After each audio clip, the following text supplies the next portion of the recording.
বাংলাদেশ জামায়াতে ইসলামী এটি বাংলাদেশের সবচেয়ে প্রাচীনতম ইসলামিক রাজনৈতিক দল। বাংলাদেশ জামায়াতে ইসলামী এর পূর্ব নাম ছিল জামায়াতে ইসলামী এবং এটি সর্বপ্রথম পাকিস্তানে জন্ম লাভ করে হজরত মাওলানা আবুল আলা মওদুদির হাতে 1941 সালে। 1941 সালে পাকিস্তান জামায়াতে ইসলামী প্রতিষ্ঠার পর তা তিনটি অঞ্চলে বিভক্ত হয়ে পড়ে। তা একটি হচ্ছে পাকিস্তান জামায়াতে ইসলামী, অন্যটি হচ্ছে জামায়াতে ইসলামী ইন্ডিয়া বা ভারত এবং তৃতীয়টি হচ্ছে জামায়াতে ইসলামী বাংলাদেশ। বাংলাদেশ জামায়াতে ইসলামী বাংলাদেশের জন্মলগ্ন থেকে একটু বিরোধিতা করে আসছিল বাংলাদেশের জন্ম নিয়ে, কারণ জামায়াতে ইসলামী ধর্মের উপর সবচেয়ে বেশি বিশ্বাস করে এবং 1947 সালে ভারত এবং পাকিস্তান যখন বিভক্ত হয়েছে তা ধর্মের ভিত্তিতে বিভক্ত হয়েছিল এবং তাতে বাংলাদেশ এবং পাকিস্তান এই দুটো দেশ মুসলিম ধারায় চলছিল, যার কারণে এ দুটো দেশের মধ্যে বিভক্ত হওয়া স্বাভাবিক কারণেই ও দেশের কোনো ইসলামিক দল মন থেকে চাইবে না, কারণ যে দলটি বা যে দেশটি তার হাত থেকে বেরিয়ে যাবে সেটি আবার ভারতের সাথে একাত্মতা হওয়ার সম্ভাবনা রাখে।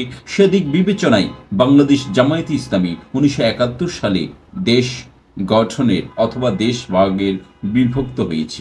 আর এই কারণে বাংলাদেশ জামায়াতে ইসলামী 1971 সালে পাকিস্তান থেকে বাংলাদেশের বিভক্ত হওয়াটা মনে মনে চাচ্ছিল না। তারপর যুদ্ধ শুরু হওয়ার পর জামায়াতে ইসলামীর অনেকেই মুক্তিযুদ্ধে অংশগ্রহণ করেছিল।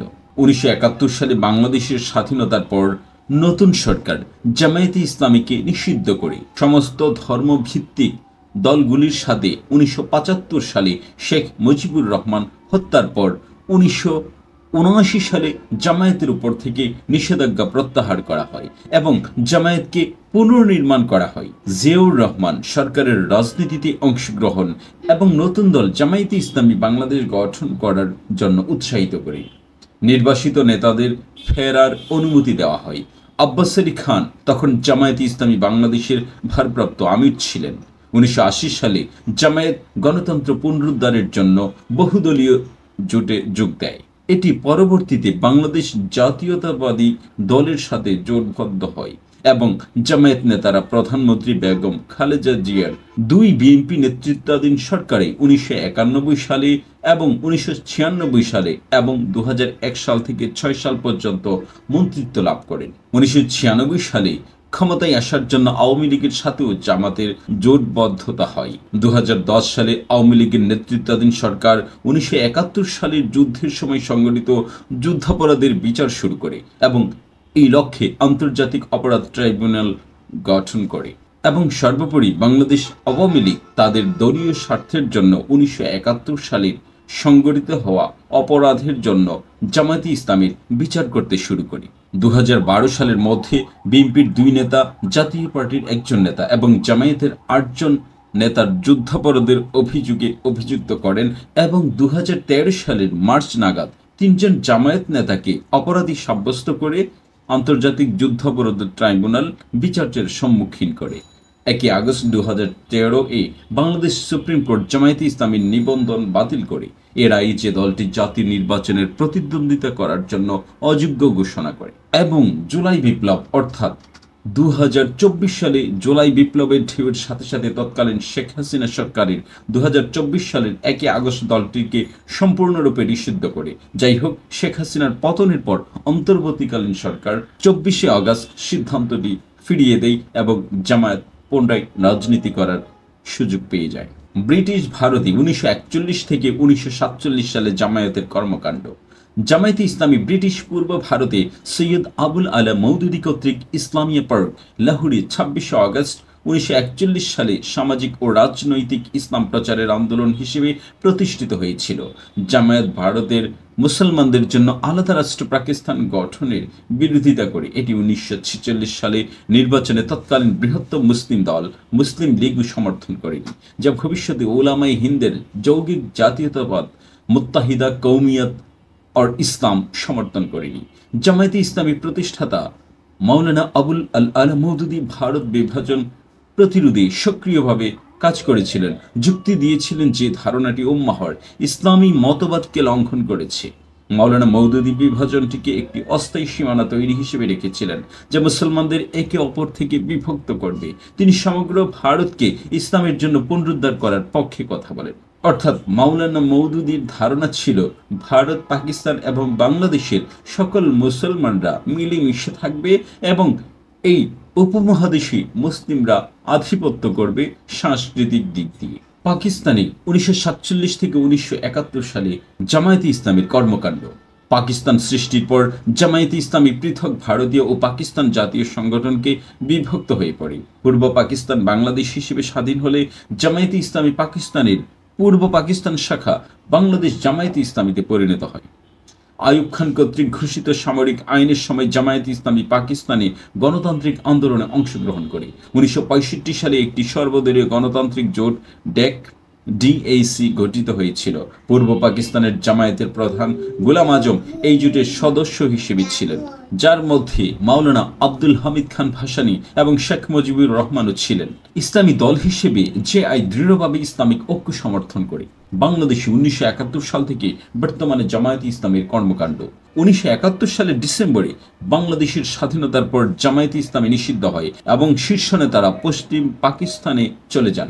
বাংলাদেশের প্রথম রাষ্ট্রপতি শেখ মুজিবুর রহমান পাকিস্তান, মধ্যপ্রাচ্য এবং যুক্তরাজ্যে চলে যাওয়া জামায়াতে ইসলামীর নেতা গোলাম আজমের নাগরিকত্ব বাতিল করে দেন। গোলাম আজম প্রথমে পাকিস্তানে চলে যান এবং অনেকেই এই বাংলাদেশি যুদ্ধ সংগঠিত হওয়ার কারণে গোলাম আজমকে দায়ী করতে থাকেন। তারপর গোলাম আজম পাকিস্তান থেকে সৌদি আরবে চলে যান। সৌদি আরবে গোলাম আজম এবং তার কিছু অনুসারী বাংলাদেশে ইসলাম রক্ষার জন্য অনুদানের জন্য সফলভাবে আবেদন করেছিলেন এবং সেখান থেকে তিনি বাংলাদেশের মুসলমানদেরকে উদ্ধারের জন্য, অর্থাৎ বাংলাদেশের মুসলমানদেরকে ঠিক রাখার জন্য বিভিন্ন অনুদান পাঠিয়েছিলেন। রাষ্ট্রপতি শেখ মুজিবুর রহমান 1975 সালের আগস্টে বাংলাদেশ সেনাবাহিনীর একটি ছোট্ট দল দ্বারা নিহত হন। মুজিব পরবর্তী সরকারগুলির সৌদি আরব এবং পাকিস্তান উভয়ই অবিলম্বে স্বীকৃতি দিয়েছিল। জামায়াতে ইসলামী আবারও বাংলাদেশের রাজনৈতিক কার্যক্রম পুনরায় শুরু করে। জিয়াউর রহমানও জামায়াতে ইসলামীর নেতা হিসেবে গোলাম আজমকে বাংলাদেশে ফেরার অনুমতি দেন। 1990 সালে সামরিক শাসনের অবসানের পর গোলাম আজম এবং জামায়াতে ইসলামীর বিরুদ্ধে গণবিক্ষোভ শুরু হয়। যারা যুদ্ধাপরাধের জন্য প্রতিবাদকারী অভিযুক্ত হয়েছিল, প্রতিবাদের নেতৃত্ব দিয়েছিলেন জাহানারা ইমাম এবং একজন লেখক যিনি মুক্তিযুদ্ধে তার বড় ছেলে শফি ইমাম রুমিকে হারিয়েছিলেন। আজমের নাগরিকত্ব একটি মামলায় চ্যালেঞ্জ করা হয়েছিল, যা বাংলাদেশ সুপ্রিম কোর্টে গিয়েছিল, কারণ তার কাছে শুধুমাত্র একটি পাকিস্তানি পাসপোর্ট ছিল। যুদ্ধাপরাধের জন্য আজম অর্থাৎ গোলাম আজমের বিচার সুপ্রিম কোর্টের রায় দেয় এবং তাকে একটি বাংলাদেশি পাসপোর্ট এবং রাজনৈতিক কার্যক্রম পুনরায় শুরু করার স্বাধীনতা দিতে হবে। বাংলাদেশ পুলিশ জামায়াতে ইসলামীর প্রধান বদিউর রহমান নিজামীকে 19 মে 2008 সালে একটি তথাকথিত দুর্নীতি মামলায় রাজধানীর ভাষা থেকে গ্রেফতার করে 1909 সালে যুদ্ধাপরাধের অভিযোগে অভিযুক্ত করা হয়। তাকে 11 মে 2016 তারিখে ফাঁসিতে ঝোলানো হয়। এর আগে বিএনপি নেতৃত্বাধীন জোট সরকারের তৎকালীন দুই সাবেক প্রধানমন্ত্রী ডিসেম্বর 2008 এর সংসদীয় নির্বাচনে জামায়াতে ইসলামী জাতীয় সংসদ গঠনকারী মোট 300টির মধ্যে 5টিরও কম আসন লাভ করে। বাংলাদেশ জাতীয়তাবাদী দল উদ্বিগ্ন ছিল, কারণ জামায়াতে ইসলামী 4 দলীয় জোটে তাদের প্রধান রাজনৈতিক অংশীদার ছিল। বাংলাদেশ তরিকত ফেডারেশনের মহাসচিব সৈয়দ রেজাউল হক চাঁদপুরি, জাকের পার্টির মহাসচিব মুন্সি আব্দুল লতিফ ও সম্মিলিত ইসলামী জোটের সভাপতি মাওলানা জিয়াউল হাসান সহ বিভিন্ন ইসলামী সংগঠনের 25 জনের বিরুদ্ধে 27 জানুয়ারি 2009 সালে বাংলাদেশ সুপ্রিম কোর্টে একটি রুল জারি করেন। আবেদন জামায়াতে ইসলামীর আমির মতিউর রহমান নিজামী, সেক্রেটারি জেনারেল আলী হাসান মোহাম্মদ মুজাহিদ ও নির্বাচন কমিশন সচিবকে জবাব দিতে 6 সপ্তাহ সময় দেয়। 6 সপ্তাহ সময় দেওয়া হলেও তারা তা দেননি। রায়ে জামায়াতের নিবন্ধন কেন অবৈধ ঘোষণা করা হবে না তা ব্যাখ্যা করতে বলা হয়েছে। রায়ের রায় হিসেবে হাইকোর্ট 1 আগস্ট 2013 তারিখে জামায়াতে ইসলামীর নিবন্ধন বাতিল করে রায় দেয় যে দলটি জাতীয় নির্বাচনে প্রতিদ্বন্দ্বিতা করার অযোগ্য, কারণ এই সনদ ঈশ্বরকে গণতান্ত্রিক প্রক্রিয়ার ঊর্ধ্বে রাখে। 5 আগস্ট 2013 সুপ্রিম কোর্ট হাইকোর্টের বিরুদ্ধে জামায়াতের আবেদন খারিজ করে দেয়। আপিল বিভাগের চেম্বার জজ বিচারপতি HM শামসুদ্দিন চৌধুরী মানিক হাইকোর্টের রায় দেয়। হাইকোর্টের রায় স্থগিত চেয়ে জামায়াতের আবেদন খারিজ করে দিয়ে বলেন, পূর্ণাঙ্গ রায় পাওয়ার পর জামায়াতের এই রায়ের বিরুদ্ধে আপিল বিভাগে নিয়মিত আপিল করতে পারে। ফেব্রুয়ারি 2013 সালে আন্তর্জাতিক অপরাধ ট্রাইব্যুনাল ICT এর রায়ের পর 1971 সালে বাংলাদেশের স্বাধীনতা যুদ্ধের সময় দেলোয়ার হোসেন সাঈদী বাংলাদেশ জামায়াতে ইসলামীর একজন নেতা। মৃত্যুদণ্ডের ঘোষণার পর বাংলাদেশ জামায়াতে ইসলামী ও ছাত্র সংগঠন ইসলামী ছাত্র শিবিরের সমর্থকরা জড়িত ছিল। দেশব্যাপী প্রতিরোধ ও পুলিশ 44 জন বিক্ষোভকারীকে হত্যা করে 250 জনকে আহত করে। গাইবান্ধা, চট্টগ্রাম, রংপুর, সিলেট, চাঁপাইনবাবগঞ্জ, বগুড়ায় 50টিরও বেশি মন্দির ক্ষতিগ্রস্ত হয় বলে ধারণা করা হয় এবং হিন্দুদের 1,500-এরও বেশি বাড়িঘর, ব্যবসা প্রতিষ্ঠানে সংযোগ করা হয় বলে বিভিন্ন সংবাদ ছাপা হয়, তা সত্য কিংবা মিথ্যা যাচাই বাছাই করা ছাড়াই। দেশের অন্যান্য জেলায় অনেক নিহত হন। জামাতে ইসলামের সমর্থকরা সরকার পতনের আহ্বান জানায় এবং জামাত তার ছাত্র সংগঠন শিবিরের সমর্থকরা সহিংসতায় জড়িত বলে ব্যাখ্যা দেওয়া হয়।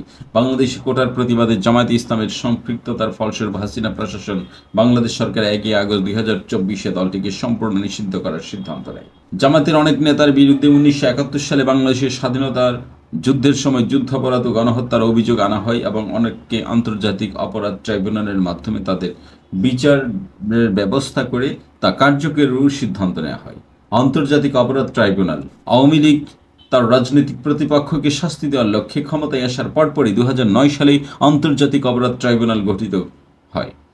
নভেম্বর 2011 সালের মধ্যে আন্তর্জাতিক অপরাধ ট্রাইব্যুনাল 2 বিএনপি নেতা এবং 10 জন জামায়াত নেতাকে বাংলাদেশের স্বাধীনতা যুদ্ধ এবং 1971 সালে বাংলাদেশের গণহত্যার সময় সংঘটিত যুদ্ধাপরাধের জন্য অভিযুক্ত করেছিল। আবুল কালাম আজাদ একজন জাতীয়ভাবে পরিচিত ইসলামী ধর্মগুরু এবং জামাতের একজন প্রাক্তন সদস্য। গণহত্যা, ধর্ষণ, অপহরণ, বন্দী ও নির্যাতনের অভিযোগ তার বিরুদ্ধে আনা হয়। দেশ ছেড়ে তিনি পালিয়ে যান এবং তিনি ঘোষণা করতে থাকেন তিনি এগুলোর সাথে বিন্দুমাত্র সংশ্লিষ্টতা নেই। পুলিশের ধারণা তিনি পাকিস্তানে আছেন। জানুয়ারি 2013 সালে আজাদ ছিলেন প্রথম সন্দেহভাজন যিনি বিচারের দোষী সাব্যস্ত হন।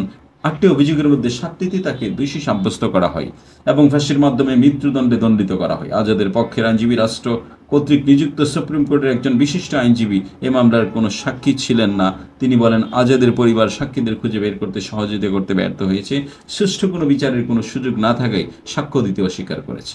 আব্দুল কাদের মোল্লা দোষী সাব্যস্ত হওয়ার রায়ের সারাংশে জামাতে ইসলামী এর ছাত্র সংগঠন ইসলামী ছাত্র সংঘ 1971 সালে পাকিস্তানি সেনাবাহিনীর সহযোগী হিসেবে ভূমিকা পালন করেছেন। দলটিকে আধা সামরিক বাহিনী হিসেবে গঠন করার জন্য দোষী সাব্যস্ত করা হয় এবং আল বদর, আশ-শামস এই ধরনের দলগুলোর সাথে সংশ্লিষ্টতা খুঁজে বের করার চেষ্টা করা হয়। বিচারের ফলস্বরূপ 2013 সালে শাহবাগের একটি আন্দোলনকে কেন্দ্র করে সবাইকে একে একে ফাঁসির মঞ্চে নিতে থাকে তৎকালীন সরকার। 24 ফেব্রুয়ারি 2013 তারিখে জামায়াতের নায়েবে আমির দেলোয়ার হোসেন সাঈদীকে বিভিন্ন অপরাধে দণ্ডিত করা হয় এবং এই রায়ের বিরুদ্ধে বাংলাদেশ জামায়াতে ইসলামীর অনেক নেতাকর্মী শহীদ হন। পরবর্তীতে এই রায়কে উইথড্র করে জামায়াতে ইসলামীর নেতা দেলোয়ার হোসেন সাঈদীকে মৃত্যুদণ্ডের পরিবর্তে যাবজ্জীবন কারাদণ্ড দেওয়া হয় এবং সাঈদীর বিচার কার্যে যারা সাক্ষ্য দিতে চেয়েছিল সত্যিকার অর্থে তাদেরকে গুম করে এই মামলার সাক্ষীদেরকে দুর্বল করা হয়। জামাতে ইসলামের senior secretary general Mohammad Kamruzzaman সহ আরও অনেককেই ফাঁসিতে ঝুলিয়ে মৃত্যুদণ্ড কার্যকর করে এই সরকারের আন্তর্জাতিক অপরাধ ট্রাইব্যুনাল। বাংলাদেশ ইসলামী ছাত্র শিবির হলো বাংলাদেশ জামায়াতে ইসলামের একটি ছাত্র শাখা। বিভিন্ন বিশ্ববিদ্যালয়ে এই ছাত্র সংগঠনের কার্যক্রম রয়েছে। আর বাংলাদেশ ইসলামী ছাত্র শিবির শুরুতেই শুধু দেশের বিভিন্ন স্কুল কলেজে সীমাবদ্ধ থাকলেও বর্তমানে এই সংগঠনটি দেশের গণ্ডি পেরিয়ে বিভিন্ন দেশেও তাদের কার্যক্রম জোরদার করেছে।